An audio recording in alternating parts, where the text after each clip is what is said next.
अस्सलाम वालेकुम। एक मरतबा फिर रिसाइट टुडे में आप सभी का इस्तेमाल है। हम बात कर रहे हैं बासलाहियत मालेगांव, मेरा अज़्म मेरी पहचान। इस एपिसोड में हम मुख्तलिफ फील्ड से आने वाले शख्सियात का हम इस्तेमाल करते हैं और उनके ख्यालात को आप तक पहुंचाने की कोशिश करते हैं। मालेगांव शहर जो है अपने इल्मी अदब से बहुत दूर तक नाम कमा चुका है और इस शहर में ऐसे ऐसे हीरे जुड़े हुए हैं जो उर्दू की बका के लिए अपना खून जिगर देने के लिए पूरी तरह से हाजिर है। तो आज हमारे दरमियान एक ऐसी शख्सियत मौजूद है जो उर्दू के परचम को बड़ी मजबूती के साथ थामे हुए और रवा दवा भी है। मेरी मुराद ताहिर अंजुम सिद्दीकी साहब, जो शहर अजीज के बहुत ही मशहूर अफसाना निगार और शायर हैं। आइए हम उनसे बात करते हैं। ताहिर अंजुम सिद्दीकी साहब, पहले तो आपका रिसाइट टुडे में इस्तकबाल है। शुक्रिया बहुत बहुत। हम चाहते हैं कि हमारे दर्शकों को जरा सा अपने बारे में थोड़ी सी मालूमात दें। पूछते हैं हमसे गालिब कौन है, आप ही बतलाओ हम बतलाएं क्या। और मुझे अच्छी तरीके से याद है, जब मैं पहली मरतबा अफसाने नशिस्त में अपना अफसाना पेश कर रहा था तो यही सवाल वहाँ भी किया गया था कि आप अपना तारुफ करा दें। तो मैंने कहा था कि बस यही तारुफ है, सुन लो मुख्तसर मेरा, मैं सपूत आदम हूँ, नाम है बशर मेरा। और वैसे आप मुझे ताहिर अंजुम सिद्दीकी के नाम से जानते हैं, लेकिन मेरा असली नाम मोहम्मद ताहिर मोहम्मद सिद्दीक है। पैदाइश मेरी शहर मालेगांव की बस्ती कमालपुरा की है, लेकिन फ़िलहाल अभी दूसरे इलाके में रिहाइश पजीर हूँ। और अल्लाह का एहसान है कि वालिदैन ने मेरी तालीम और तरबियत पर भरपूर ध्यान दिया और उन्हीं के तोफ़ैल, उनकी मेहनतों के सबब आज मैं ड्राइंग टीचर भी हूँ, क्राफ्ट टीचर भी हूँ। लेकिन ये अलग बात है कि सर्विस पर नहीं हूँ। और मुझे खुशी इस बात की है कि सर्विस पर न होते हुए भी मैं एक अच्छे इंसान के तौर पर दुनिया में जी रहा हूँ। और इस मौके पर मैं अपने वालिदैन का बहुत बहुत शुक्रगुजार हूँ, जो अब दोनों दुनिया में नहीं है, लेकिन उनकी यादें, उनकी बातें अक्सर मेरे साथ रहती हैं और मुझे मेरी रहनुमाई करती रहती हैं, मुझे हौसला देती। बहुत अच्छी बात है। हम खुद से चाहते हैं कि यहाँ पर जितने लोग आते हैं हम उनसे ही हमारे नाज़रीन तक तारुफ पेश कराना चाहते हैं, ताकि हमसे बेहतर तो आप ही बता सकते हैं। यहाँ आपकी तालीमी सिलसिला कहाँ तक के पहुँचा? मैंने 12वीं के बाद डीएड करना चाहा था, औरंगाबाद में एडमिशन भी हो गया था, लेकिन चूँकि वालिदैन मुझको अपने आप से दूर नहीं करना चाहते, तो उन्होंने इनकार किया, कहा कि नहीं, जो भी करना है शहर में रहकर करना होगा। तब मुझे ये ड्राइंग कोर्स में फाउंडेशन में एडमिशन लेना पड़ा और मैंने वहाँ से ETT पास किया। मतलब अगर डोनेशन मेरी राह में रुकावट नहीं बनता तो आज मैं किसी न किसी स्कूल में सर्विस पर यकीनन रहा होता। बहरहाल एक बड़ा ही नासूर है वो डोनेशन, कई जिंदगियों को उसने ऐसे ही बर्बाद किया है। लेकिन अल्लाह के अहकामात में कई राज पोशीदा होते हैं और उसी राज में आपकी शोहरत छुपी हुई थी। अल्लाह पाक ने आपको वो ऐसी शोहरत दी कि लोग आज अफसानी शख्सियत भी मानते हैं। आप बतौर अफसाना निगारा कब से खुद को महसूस करते? बतौर अफसाना निगार महसूस करना ज़रा सा एक अजीब सा सवाल लग रहा है, लेकिन मैं आपके सवाल को समझ रहा हूँ। आपका मकसद ये है कि मैंने अफसाना लिखना कब शुरू किया। तो देखिए, मैं एकदम इब्तिदा में गुलाबी किरण, पाकीज़ा आंचल वगैरह पढ़ा करता था। तब मेरा एक दोस्त आया, उसने कहा कि ये पढ़ने की चीज़ है क्या, ज़रा इब्न सफ़ी को पढ़ो। मैंने कहा कौन इब्न सफ़ी? उसने एक किताब दी और जब मैंने वो किताब पढ़ी तो उसके बाद तो इब्न सफ़ी का होकर रह गया मैं। और ऐसा हुआ कि इब्न सफ़ी को पढ़ते पढ़ते बहुत सारी किताबें मैंने पढ़ी, बहुत सारे नावल्स पढ़े उसके। तो मैं सोचता था कि इस शख्स के पास इतना दिमाग कहाँ से आता है, ये इतनी आइडियाज़ कहाँ से लाता है, ये कैसे सोच लेता है, ये सब जो हमारे वहम गुमान में भी नहीं होता है।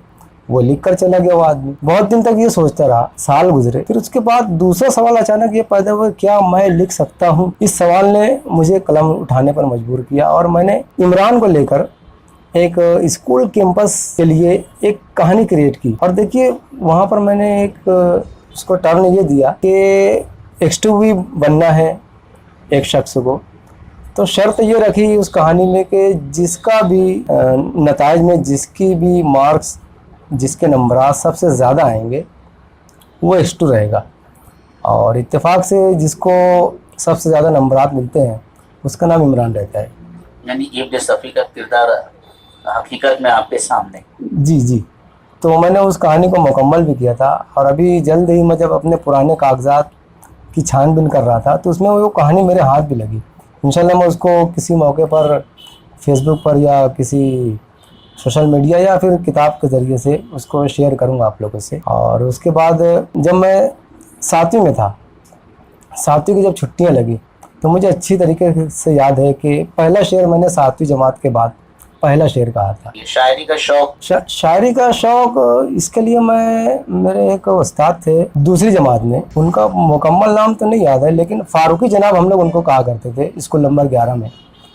मैं उनका एहसानमंद इस ताल्लुक से हूँ कि वो अक्सर बोर्ड पर एक शेर लिख दिया करते थे और कहते थे कि इसको पूरी स्लेट भर के 20 मरतबा लिखो। अब एक शेर बार बार लिखना है, बार बार लिखना है, तो वो याद हो ही जाता है। अब उसमें कोई एक लफ्ज़ आता था ऐसा जो समझ में नहीं आता था, तो मैं घर पर आता था मेरे नाना से, वो खुद शायर थे, उनसे मैं अक्सर पूछा करता था, नाना इस लफ्ज़ का मतलब क्या, मेरे समझ में नहीं आ रहा। एक मरतबा फारूकी सर ने लिखा, क्या भरोसा है जिंदगानी का, आदमी बुलबुला है पानी का। अब मैंने सोचा ये बुलबुला लफ्ज़ मैंने पहली मरतबा सुना था। मैंने ये कोई जैसे गुलगुला जो खाने की चीज़ है, अब ये बुलबुला क्या है। मैं वापस आया छुट्टी के बाद, नाना से मिला तो नाना बोले ये लाता कहाँ से ये सब लफ्ज़। मैंने कहा नाना वो असल में हमारे जो उस्ताद हैं ना, वो बोर्ड पर एक शेर लिख देते हैं और कहते हैं इसको 20 मरतबा 25 मरतबा पूरी स्लेट भर भर के लिखो और मुझको बताओ। ये लफ्ज़ वहाँ पे आए, मेरी समझ में नहीं आ रही, ये नहीं समझ रहा हूँ, वो शेर क्या वो नहीं समझ रहा हूँ। अल्लाह का एहसान है कि बचपन से ही फारूकी जनाब ने जिस तरीके से हमारे जहन में बात डाली अशार को लेकर, वो धीरे धीरे ऐसे अंदर उतरती थी चली गई। और जब मैंने 7वीं पास किया तो पहला शेर मैंने तब लिखा था। ऐसे जो अपने अशार के जरिए कितना मजमू लूटा होगा कुछ, या ऐसा कोई मुशायरा जिसे आप यादगार मानते हैं? मुशायरे के नाम पर तो हंसी आती है मतलब मुशायरे मुझे उन मानों में याद नहीं है कि मैंने बहुत दाद लूटी हो। दाद लूटने वाले अलग होते हैं और हम तो मतलब शेर लिखने की कोशिश करते हैं। गालिब को भी अपने दौर में बहुत दाद नहीं मिली है, उसके हमअसर शोरा जो है वो दाद लूट लिया करते थे। तो मैं उस मुशायरे का जिक्र करूँगा जहाँ से मैंने स्टेज से मुशायरे पढ़ना छोड़ दिया। मैं देख रहा था कि नाजिम के पीछे मैं बैठा हुआ हूँ, एक शायर माइक पर है, अच्छा शेर पढ़ रहा है, लेकिन नाजिम को तौफीक नहीं हो रही है कि वो दाद दे। मैं पीछे से दाद दे रहा हूँ अच्छे शायर पर। लेकिन उसके बाद हुआ यूँ कि जब उनके सर्कल का, उनके ग्रुप का एक शायर माइक पर आया तो नाजिम साहब बाईं तरफ झुककर अपने सर्कल से कह रहे हैं कि अपने ग्रुप का ध्यान रखना, उठा लो। और उसके बाद वो दाद, वो तहसीन, उसके बाद जब मैं स्टेज से उतरा तो स्टेज नहीं चढ़ा मैं। आप अगर शायरी की दुनिया में कदम रखे तो उसमें भी किसी को अपना उस्ताद की नजर से देखते हैं? इब्तदा में साकी मालेगामी को 2 गज़लें बजाई, उसके बाद डॉक्टर इलियास वसीम सिद्दीकी साहब को 8 या 10 गज़लों की इस्लाह मैंने उनसे ली। उसके बाद फिर मैंने गज़ल किसी को नहीं बताई। अल्लाह का एहसान है कि अब अपनी गलतियाँ मैं खुद निकाल लेता हूँ और आप जैसे अहबाब हैं जो उंगली रख देते हैं, मुझे लगता है हाँ ये सही निशानदेही कर रहे हैं, मैं उसकी इस्लाह माशाल्लाह खुद ही कर लेता हूँ। तो आपका शायरी में कोई मजमुआ तैयार है और मुस्तकबिल करीब में इंशाल्लाह वो मंजर आम पर भी आ जाएगा। उसका नाम तासीर है और उस वक्त मैं आपको याद करूँगा। अच्छा, आप अफसाना निगारी में भी एक अपना मकाम रख। मालेगांव में ऐसी कौन सी शख्सियत है जिससे आज अफसाने के बतौर अफसाना निगार मुतासिर? सुल्तान सुबहानी हमारे हैं, बहुत ही गजब का राइटर हैं, अच्छा लिखते हैं। मेरा खोया हुआ हाथ, रास्ते भी चलते हैं, अजनबी निगाहें और सांप और सीढ़ियाँ, अच्छे मजमून उनके और फन पर बहुत अच्छी गिरफ्त है उनकी। और अपने हिंदुस्तान में जो आज इस परचम को संभाले हुए अफसाना निगारी, देखिए ऐसे तो बहुत सारे लोग हैं, हम लोग भी परचम संभालने में हमारा भी हाथ है अफसाने का, लेकिन जो नुमाया शख्सियात हैं वो हमारे सलाम बिन रज़्ज़ाक़ हैं बॉम्बे के, औरंगाबाद के नूरुल हसनैन हैं, कलकत्ता के ये खाकान साजिद हैं और मुसाइद की दुआई हैं, इसी तरीके से शमोइल अहमद हैं और अबरार मुजीब वगैरह हैं, लिख रहे हैं, अच्छा लिख रहे हैं। दीपक बुदकी हैं कश्मीर से, दीपक बुदकी हैं, अच्छे अफसाने लिख रहे हैं वो भी। हमारे शहर के अहमद उस्मानी भी हैं, वो भी लिख रहे हैं। और कुछ अहबाब मेरे साथ हैं, लिख रहे हैं जो। आज के मौजूदा दौर के अफसाना निगार से आपको कोई शिकायत बताता हूँ। असल में जो नए लिखने वाले, मतलब मैं भी बहुत पुराना नहीं हो गया हूँ, लेकिन मेरे बाद जो लोग लिखना शुरू कर रहे हैं और अभी लिख रहे हैं, उनके लिए, जैसे हम लोग 25 साल हो गए हम लोग लिख रहे हैं, तो हम लोग पढ़ भी रहे हैं, लेकिन नई नस्ल जो है मेरे अंदाज से कम पढ़ रही है। और जब हम उनकी किसी गलती की निशानदेही करते हैं तो उन्हें बुरा लग जाता है, जबकि होना ये चाहिए कि जो भी शख्स हमें हमारी गलती बताए तो अगर वो वाकई है तो हमें उसको कबूल कर लेना चाहिए और उसकी इस्लाह की पूरी कोशिश करनी चाहिए। नए अफसाना निगार से यही शिकायत है। और दूसरी शिकायत ये है कि वो लिखते तो हैं, छपने की कोशिश नहीं करते, और यही वजह है कि हम लोग अक्सर शिकायत करते हैं कि मालेगांव वालों को नज़रअंदाज किया जा रहा है, तो ऐसा नहीं है। हम लोग खुद, ऐसा लगता है कि हम लोग खुद बैक फुट पर हैं। जब आपको बाउंड्रीज खेलना है तो आपको फ्रंट फुट पर आना पड़ेगा। आप भी इस फील्ड के माहिर हैं, आप जानते हैं कि हाँ, अलबत्ता कभी कभी बैक साइड बॉल को भेजने के लिए बैक फुट पर भी इस्तेमाल बैक फुट का किया जाता है। लेकिन मैं अपने दोस्तों से कहूँगा कि आप आगे आएँ, लिखें, मुसलसल लिखें। लिखते लिखते एक दिन ऐसा आएगा कि अब आपके फ़न में निखार आएगा और दुनिया आपका एहतराम करेगी इस सिन्फ की वजह से। बस शर्त यह है कि आपके अंदर एक अदबी खुलूस हो जो आपसे लिखवाता रहे और अच्छी तहरीरें आपकी मंजर आम पर आएँ। कारी जो है वो गायब नहीं हुआ है, अभी भी कारी मौजूद है। आज भी लाइब्रेरीज़ हैं जिनमें लोग जाते हैं, किताबें पढ़ते हैं, लोग अच्छी तहरीरों का मतलाशी हैं। हम हैं जो हम अच्छी तहरीरें दे नहीं पा रहे, तो ये हमारा कसूर है। हमें चाहिए कि हम कारी को मुतमईन करने के लिए, उसके ज़ौक़ की तस्कीन के लिए अच्छी तहरीरें दें। यकीनन वो हमारे करीब आएंगे। एक जो खलीज पैदा हो गई है वो पाट दी जाएगी इंशाअल्लाह। अफसाना निगारी के कुछ उसूल ज़वाबित जो जैसे नए कलमकार को समझ में भी आ जाए, उसूल ज़वाबित है, तो आप ज़रा सा इसकी वजाहत। अफसाना निगारी के उसूल और ज़वाबित के लिए तो बहुत सारी किताबें मौजूद हैं। सैयद वक़ार अज़ीम ने फ़न अफसाना निगारी लिखी है। मुमताज़ शीरी ने नावल और अफसाने में तकनीक का तनव्वुअ, इस नाम से एक किताबचा मौजूद है। और फिर हमारे शमशुर रहमान फ़ारूकी हैं, गोपी चंद नारंग है, आबिद सुहैल हैं, हमारे अपने शहर के सलीम शहजाद साहब हैं, और बहुत सारे लोग हैं। इन्होंने फ़िक्शन की तनकीद लिखी है। लेकिन मैंने इन सब का मुताला करने के बाद जो समझा है वो ये कि अफसाना जो है वो ज़िंदगी से काटा हुआ एक छोटा सा हिस्सा होता है, जिसमें एक वाक़या मौजूद हो, जिसमें एक कहानी हो, एक कहानीपन हो, और उसके अंदर एक क्लाइमेक्स हो, और उस क्लाइमेक्स के ज़रिए वही तासुर कारी पर कायम हो जो अफसाना निगार कायम करना चाहता हो। अगर अफसाना निगार जो तासुर देना चाहता था उसकी बजाय कोई दूसरा तासुर कायम हो जाए तो वो उसे मैं तनकीद जो है उसे अच्छा अफसाना नहीं मानेगी। अफसाने के जो लवाजमात हैं उनमें फिर बहुत सारी दीगर चीज़ें भी, जैसे मंजर निगारी है, मुकालमे हैं, कुछ मंजर निगारी, मुकालमा, प्लॉट तो बनाना ही, बल्कि अब तो कुछ बेतरतीब से वाक़यात भी होते हैं, बगैर प्लॉट के भी अफसाने लिखे जा रहे हैं, ऐसा लोग बोलते हैं। लेकिन वो किस तरीके से लिखते हैं, मेरे ख्याल से उनकी जो बेतरतीबी है वो खुद एक तरतीब होगी कि वो इस वाक़े को पहले बयान करने के बजाय उनको मुनासिब लगा कि नहीं, यहाँ नहीं, इसको आखिर में बयान करें, तो इस तरतीब को उन्होंने बिगाड़ दिया है। एक अच्छा खासा वाक़या होता है उसको बिगाड़ देते हैं, तरतीब कुछ हो जाती है और उसे एक बगैर प्लॉट के अफसाने कहते हैं। लेकिन मेरे ख्याल से बगैर प्लॉट के अफसाना लिखना ऐसा ही है जैसे बगैर ज़मीन के इमारत की तामीर करना। अगर आप इमारत की तामीर करना चाहते हैं, अफसाना लिखना चाहते हैं, तो आपको बहरहाल एक प्लॉट चाहिए, भले से वो प्लॉट बेतरतीब हो, ज़मीन चाहे कोस हो, किधर भी निकली हो, लेकिन एक हिस्सा मौजूद रहना चाहिए। उसकी बुनियाद उस प्लॉट पर ही होती है। अफसाने की बुनियाद भी उसके प्लॉट पर होती है। उसी के ज़रिए कहानी आगे बढ़ती है और क्लाइमेक्स के ज़रिए कारी तक अफसाना निगार अपनी बात मुकम्मल तौर से पहुंचा सकता है। अफसाना और इंशा में क्या फ़र्क? इंशाइया तो एक थोड़ी सी हल्की फुल्की तहरीर है, और आप अफसाना और इंशाइया, ये सवाल ज़्यादा नहीं आता, लेकिन इंशाइया और मजमून में क्या फ़र्क है ये सवाल अक्सर आता है। उसका जवाब ये दिया जाता है आमतौर पर कि इंशाइया जो होता है वो एक हल्की फुल्की तहरीर होती है, जिसमें कोई एक लफ्ज़ लेकर, कोई एक मौजू लेकर या कोई एक मंजर लेकर हल्के फुल्के अंदाज में एक शगुफ्तगी के साथ एक तहरीर पाए तकमील तक पहुंचती है, उसे हम इंशाइया कह सकते हैं। लेकिन ایک مضمون جو ہوتا ہے وہ مکمل سنجیدگی کے ساتھ ایک موضوع کو بہت احسن طریقے سے لکھا جاتا ہے اور قاری تک اپنی بات پہنچائی جاتی ہے.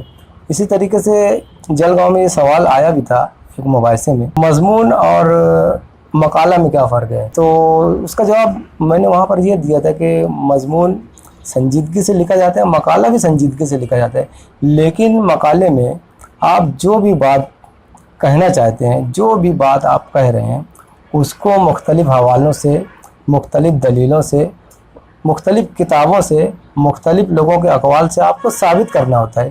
شاید یہی وجہ ہے کہ مقالے کے آخر میں آپ کو کتابیات کا تذکرہ کرنا پڑتا ہے اور کچھ اور اس میں کہ میں فلاں شخص سے ملا تھا، شخصی تعارف اس میں دینا پڑتا ہے مقالے کے لیے. ابھی جو افسانہ نگاری چل رہی ہے تو یہاں پر ہمارے مالیگاؤں میں ایسی کوئی نشست کا انتظام ہوتا ہے جہاں پر افسانہ نویس جو ہے اپنے نگارشات کو پیش کرے؟ میں نے جب سے ہوش سنبھالا ہے تو سب سے پہلے ارباب قلم تھا، اس میں افسانہ نگار افسانہ پڑھتا تھا، اس پر تنقید و تبصرہ ہوتا تھا. کچھ وجوہات کی بنا پر وہ ادارہ ختم ہوا. اس کے بعد ہم لوگوں نے خود ایک ادارہ بنایا احباب ادب اردو نام سے، اور یہ ادارہ کچھ دنوں تک مطلب 4-6 نشستیں ہم نے منعقد بھی کی، لیکن اس کے بعد سب اپنے اپنے کام دھندے میں لگ گئے تو یہ ادارہ بھی تعطل کا شکار ہو گیا. اس کے بعد ایک ادارہ ہم لوگوں نے بنایا عبداللہ ہلال، جن کا انتقال ہو چکا ہے، موم کی سیڑھی کے شاعر، تو عبداللہ ہلال، احمد شفیق اور میں نے مل کر ایک ادارہ ناموس ادب بنایا. اس میں ہم لوگ یہ کرتے تھے کہ ہم نے جب دیکھا کہ لوگ وقت بہت ضائع کر رہے ہیں، جیسے ہم 10 بجے کا وقت دیتے ہیں تو لوگ 11 بجے تک آتے ہیں. یہ ایک بیماری ہے، یہ ایک وبا ہے جو ہمارے شہر میں پھیلی ہوئی ہے، اسے ختم ہونا چاہیے. تو ہم لوگوں نے وہاں پر سلسلہ یہ شروع کیا کہ جو وقت دیتے تھے 9:35 تو 9:35 اس وقت کوئی آئے یا نہ آئے، ہم 3 لوگ بھی موجود اگر ہوتے تھے تو ہم لوگ پروگرام شروع کر دیا کرتے تھے. تو 2-3 پروگرام کے بعد ایسا ہوا کہ لوگ باقاعدہ وقت پر حاضر رہنے لگے اور بہت اچھے طریقے سے وقت پر پروگرام شروع ہوتا تھا. تو بہت رات بھی نہیں ہوتی تھی، 12-12:30 بجے تک پروگرام ختم ہو جاتا تھا، تو لوگوں کو بہت اچھا بھی لگتا تھا. اس کے بعد ایک ادارہ انجمن محبان ادب بنا. یہ بہت دنوں تک، بلکہ میں کہوں گا کہ ایک جو جمود طاری تھا شہر مالیگاؤں کے افسانی ادب پر، جو ایک جمود تھا، اس کو توڑنے میں اس ادارے کا بہت بڑا ہاتھ ہے. اس ادارے نے گولڈن نگر جیسے علاقے میں مسلسل نشستیں کی ہیں اور اس کے بعد جا کے جب ہمارا 30-32 پروگرام ہوا تھا تو پھر نثری ادب کی بنیاد ڈالی گئی اور اب نثری ادب کا بھی پروگرام ہوتے رہتا ہے. اس کے بعد انجمن ترقی پسند مصنفین کے ذریعے بھی افسانہ نگاری کو فروغ دینے کے لیے افسانہ نشستیں منعقد کی گئیں اور ابھی بھی ہو رہی ہیں. پھر ایک افسانچے کو لے کر ایک ادارہ بنایا گیا، افسانچہ فاؤنڈیشن. آپ کا جو مجموعہ ہے افسانہ نگاری کا، تو اس کا نام کیا ہے؟ افسانے کا جو مجموعہ ہے میرا، اس کا نام ہے بلیک اینڈ وائٹ. اور میں نے بلیک اینڈ وائٹ اس لیے رکھا تھا اس کا نام کہ میں ابن صفی سے شدید طریقے سے متاثر ہوں، اور ابن صفی کے ایک ناول کا نام ہے بلیک اینڈ وائٹ. اور اب دیکھیں حسن اتفاق کہ میرا جو دوسرا مجموعہ منظر عام پر آئے گا انشاءاللہ مستقبل میں، تو اس کا نام بھی میں نے سوالیہ نشان رکھا ہوا ہے، اور یہ بھی ابن صفی کے ایک ناول کا نام ہے. میں ابن صفی کو دراصل اپنا روحانی استاد سمجھتا ہوں. انہوں نے مجھے بذات خود کچھ نہیں سکھایا ہے، لیکن ان کی تحریروں نے مجھے بہت کچھ سکھایا ہے، خاص طور پر منظر نگاری اور کردار، ایک کریکٹر کیسے کھڑا کرنا ہے قلم کے ذریعے سے، کیسے تصویر بنا دینا ہے، وہ میں نے ان سے سیکھا ہے. آپ نے اکثر دیکھا ہوگا کہ ابن صفی کے پڑھنے والے ایسے بات کرتے ہیں جیسے وہ فلم دیکھ کر آ رہے ہیں. تو میں نے ان سے بہت کچھ سیکھا ہے. ان کا بھی بہت بہت شکریہ، اللہ ان کی مغفرت کرے. اچھا، میں آپ سے آج آخری سوال پوچھنا چاہتا ہوں کہ آپ جو ہے 25 سالوں سے ادبی دنیا میں ہیں، تو نئے قلم کاروں کو آپ کوئی پیغام دینا چاہتے ہیں؟ نئے قلم کاروں کے لیے ایک پیغام تو یہی ہے کہ آپ اپنے اندر قوت برداشت پیدا کریں. وجہ یہ ہے کہ جب آپ لکھیں گے تو جب تک آپ لکھتے رہیں گے وہ تحریر آپ کی رہے گی، لیکن جب آپ نے اسے پیش کر دیا تو پھر اس کا چیر پھاڑ کرنا قاری کا کام ہے، اس کو مکمل حق ہے. آپ کو برداشت کرنا پڑے گا، خواہ وہ غلط ہی کیوں نہ بول رہا ہو. آپ کو معلوم ہے آپ کو معلوم رہے گا کہ آپ نے صحیح لکھا ہے لیکن قاری اسے غلط بولا، اس کا حق ہے. آپ نے لکھ دیا وہ آپ کا تھا، اب جب قاری تک پہنچ گیا تو وہ اس کا ہو گیا ہے. نام بھلے اس پر آپ کا چسپا رہے گا لیکن قاری کو مکمل حق ہے. اور تنقید نگار تو خاص طور پر اس فن میں ماہر ہوتا ہے تنقید کرنے کے لیے. تو ہمیں تنقید نگار کو اپنا دوست سمجھنا چاہیے اور ہم کوشش کرنی چاہیے کہ ان کی باتوں کو ہم سمجھیں، سنجیدگی سے لیں. اس پر غصہ ہونے کی کوئی ضرورت نہیں ہے. اگر کوئی تنقید کر رہا ہے ہماری تحریر پر تو ہمارا دشمن نہیں ہے.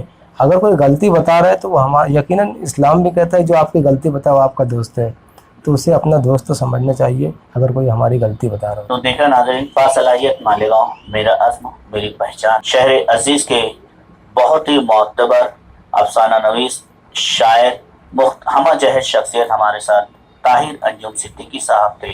ہم آپ جو ہے تشریف لائے ریسائٹ ٹوڈے، ایک مرتبہ پھر آپ کا استقبال کرتا ہے اور ساتھ ساتھ آپ کا شکریہ ادا کرتا ہے کہ ہمارے ناظرین کو آپ نے بہت ساری باتیں بتائی.